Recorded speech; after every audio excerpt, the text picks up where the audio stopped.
Hey guys, welcome again to CANRUSH. My name is John. I'm from Canada. This is my wife. Eva, I'm from Russia. And we have, I guess every video is not typical because this channel is so new, but we decided that we want to film a bit of an interview with Roman. I don't know, how do you say your name in English? Yeah, it's Roman. Roman. Same, yeah. Roman Korolev. Korolev. Okay. Yeah, it's easy. I'm trying to just switch from Russian pronunciation. We've never spoken English together, so this will be interesting. I've never heard you speak English. But Roman has a YouTube channel in Russian, and you're planning to start one in English? Yeah, I want to do this, but I'm never trying before. I don't know how it will be.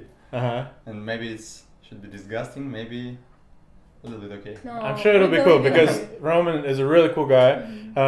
We will put links to both of his channels, to his Russian channel and to his English channel that he's gonna create.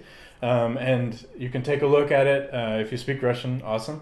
But we just want to share his story briefly because Roman did an amazing trip. I mean, a lot of people think our trip was amazing. It was hitchhiking, but Roman did something completely different and sort of extreme. Maybe just briefly, can you explain what you did? Yeah, I'm get a car, and I'm first Russian who drive around all Africa. We start in Moscow, Russia, drive through all Europe to Morocco. Africa is the first African country, Morocco. We go to Dakar, Senegal. We take Cape Town, South Africa, and going back to Cairo, Egypt. We drive through all Africa from Moscow to Moscow. Wow. Like this. Yeah, we randomly, Roman and I met. We were at this event where there was different like bloggers and subscribers, Yeah. and we were just standing in line together. And somebody was like, "Hey, who are you?" And he was like, "I'm a blogger." And then "So what do you blog about?" I was like, "Oh, I just drove around Africa, like all the way around Africa." And Roman doesn't even know how many countries it was, but a lot, I think. I don't know. Over 20, I'm sure, in Africa. Yeah, it's more than 20. I'm not sure. It's about 40, like this, maybe 35 in Africa only. Mm-hmm. Like Yeah. this. So maybe briefly, did you just go on your own car to Africa, or had it like? Yeah, the Renault company, they sponsored our trip, and we get a car, Renault Duster. It's the same like a Dacia Duster. I'm not sure, but Renault is a French company, right? Yeah, and we drove. A lot of country was not very touristic. A lot of country was dangerous, like Somalia or Democratic Republic of Congo or Burundi or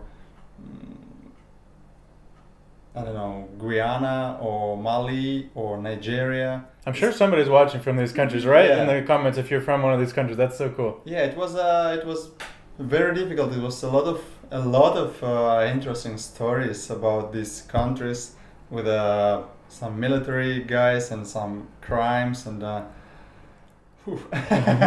it's a lot. Yeah, I make a video about my trip, one day one video, but always I make a video on Russian. Now I want to Translate? retranslate this on English and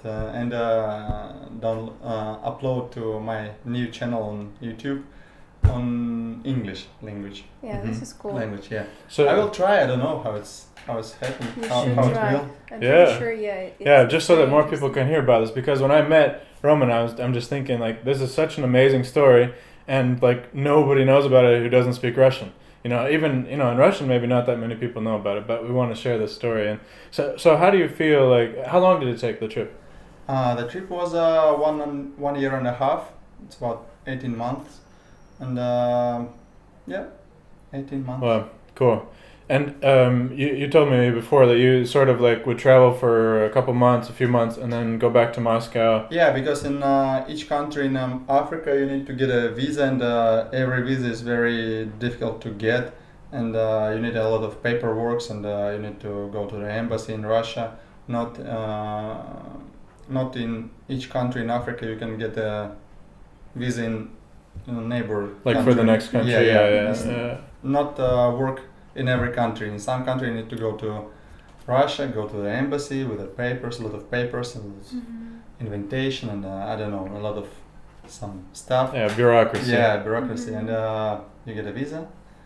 I drove like a 1 month or 1 month and a half. I drive and after then take a break, go to Russia, to Moscow, get a new visa, take relax from Africa, no any adventure, just relax.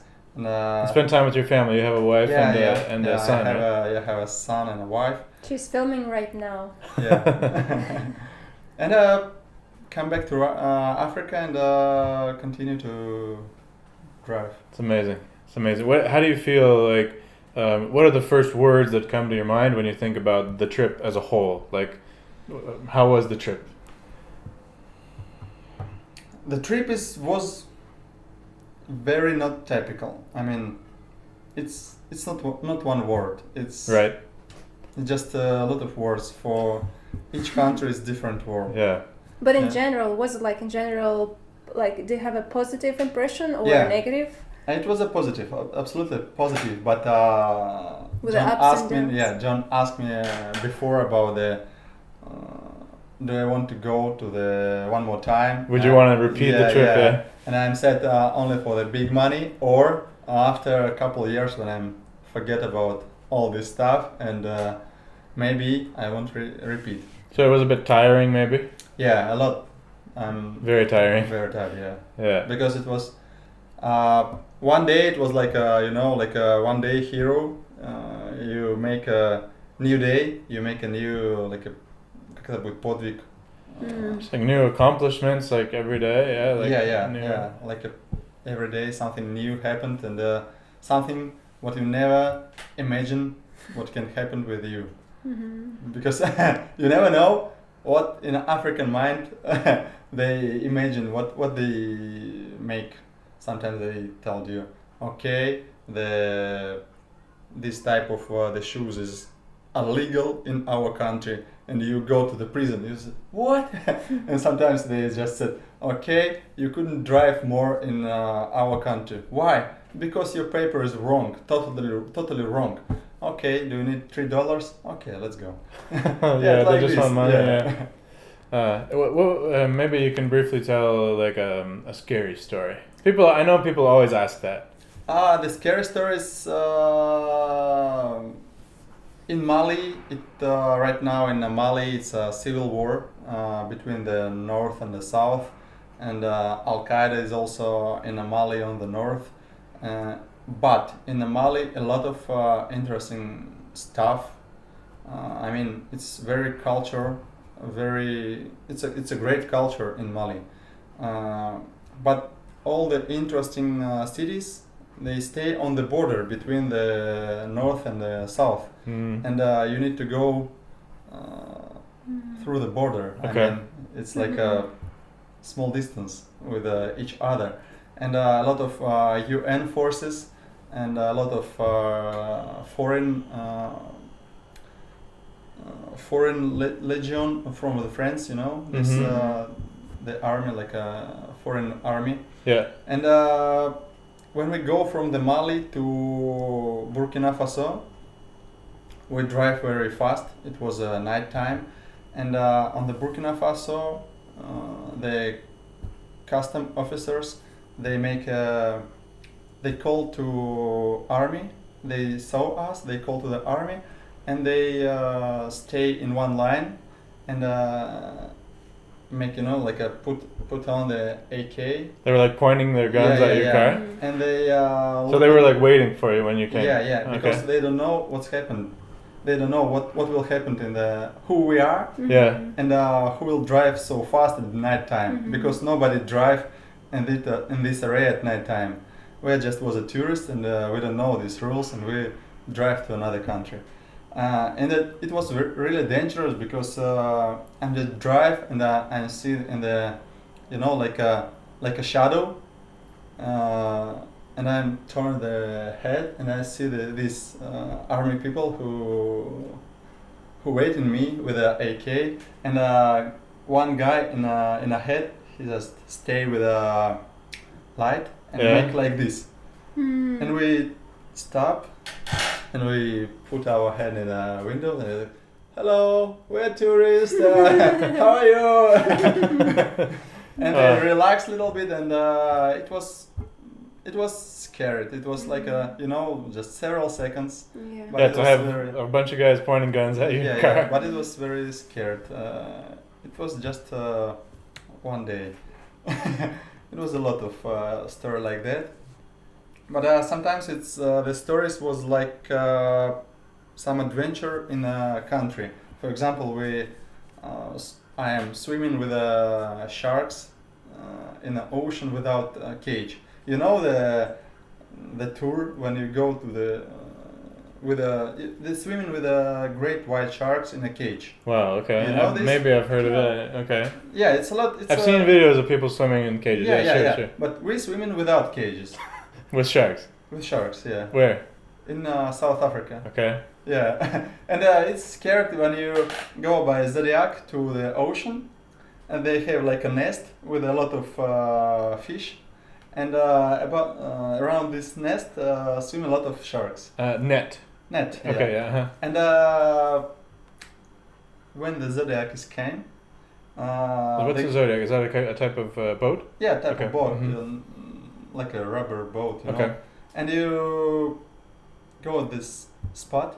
Yeah. And the guy said, "Okay, let's go. Just jump on the water." And you sit on the boat and okay, right now. yeah, you can jump. And they go, are you sure? yeah, it's okay, you can jump. Without fingers. Yeah, and they said, "Okay, only one rule. You need to swim like this." And I'm asked, "Why?" They said, "Because the sharks are very как вот любопытство." They're very curious. Yeah, and they said, because the shark is very curious and they not bite you, but they just maybe want to try what is it. And you need to hide your fingers like this. And then it's not problem, just swim like this. Yeah, it's Wow. crazy. And it was pretty big sharks, like 3-4 meters. And you still have all your fingers. Yeah, So you're good. 3-4 meters is like 10 feet like this. Yeah, that's huge, man. That's Yeah. more. It's more. 10, 12 feet. That's crazy. And man. and the guys, they make more action. They put the fish and through to the ocean, and sharks make like they makes crazy. It makes crazy for sharks. They go, Like a they boat jump at and the yeah, and they like let's go guys, jumping. Wow. Yeah. Do you recommend that if we're in South Africa? Yeah. Yeah? Yeah. I recommend it. I'm not sure about that. It's not scare. It's scare only 5 seconds when you need to jump. Okay. Yeah. When you're in the water, it's you understand what sharks not interesting. But how you can swim like that? I don't you understand. have elasts, you know. With okay, the so you flippers like- on your feet. Yeah, Like and this? you just swim like this, and that's it. Still, I don't want to go. Okay, you can be in the boat. But it's very funny. What do you think about people in general there in Africa? I really like how what you told us in the previous interview about people in general. You know about Africa and about people, it's a lot of myths. I think generally they're very friendly. They're very curious. They're very. I think sometimes they afraid you more than you afraid them. I mean, because they never saw the white skin, or they never saw the beard, or they never saw the glasses, and they scared. Child is very scared sometimes. In Mali, we go out from the car and child's like, "Wah!" and run away. It's a white guy coming and you run away. Yeah. Yeah, it was very fun, but it's not like we speak about we told about this before. It's not like a one country. It's very different. Some countries are more rich. Some countries is more poor. Yeah, it's totally different. But I mean, we talked about a couple of scary situations, but in general, would you say Africa is scary? No, it's not scary. It's different. You know, it's just different culture. You know, you need to understand this culture. You need to understand these people, and it's not scary. Not for you, not for anybody. Just be good man, and Africa will good with you. I think. Yeah. I don't know. It's really hard to like capture this trip, you know, in this one small interview. But Yeah. the reason that I wanted to have Roman on this channel is just to show that, you know, somebody had this idea, this crazy idea. I think like 10 years ago, you just had this idea. You said you were in Morocco, and you thought like maybe we could drive like to Senegal, right? And then you had this idea for so many years, and then you just said, let's do it. You know, like you can, you know, you're not gonna live forever. You have this idea, just do it. And I love the example of Roman. You know how it's of course it's a very long story, and there's so many stories about how he found a sponsor and how difficult that was. At first, nobody was answering, and then he figured out another way to approach it. And during the trip, we didn't mention he was the only one who did the whole trip, but throughout Africa, like for different 10-day periods, he would have tourists come with him and join him in the car. And so I'm trying to monetize this trip because it's very expensive. yeah, of course, that helped, that like paid for the whole thing basically, Yeah. right? Yeah. Which like just so awesome, because somebody could just be sitting at home think, I'd like to drive around Africa in a car if they're crazy enough to have that idea, but they think like, but I don't have, you know, $100,000 to do it. But Roman's just like, well, yeah, I don't have the money, but I can figure something out. And I think that's an awesome example. Thank you. Yeah. I think many people can try to do like this. And when I travel in Africa, I saw a lot of guys who lives in a couch surfing in Africa, and they trying to travel for cheap or for free, and they make it. It's everything is possible. Just trying to do this. Yeah, if you have a dream, like that's really the main thing. I'm glad that you said that. Everything is possible, anything is possible. If you have a dream that you think like, I'd like to go to Brazil or whatever, to Africa, anywhere, just do it, you know? You just say, yes, this is what I want to do, and just take steps forward, you know? At first you don't know anything. Even when we left our apartment here that we're in Moscow, we didn't know what would happen in the trip around the world. We didn't know what to expect. We didn't know the answers to all the questions, but you figure it out as you go. And that's our main message. You know, that's one of the things that we want to share on our channel, is that if you have a goal, acknowledge that you have the goal, you know, tell other people, and just go and do it, and you can do anything. And again, we'll put links to Roman's channel. Thank you. Check him out. Hopefully soon we'll have English videos you can check out, but there's also loads of Russian videos that are really beautifully filmed, and you can sort of see the way the people live there, and it's really nice. So I recommend to check it out, subscribe, and and like this video, subscribe to our channel, and we'll see you again soon. Bye. Bye-bye. Goodbye.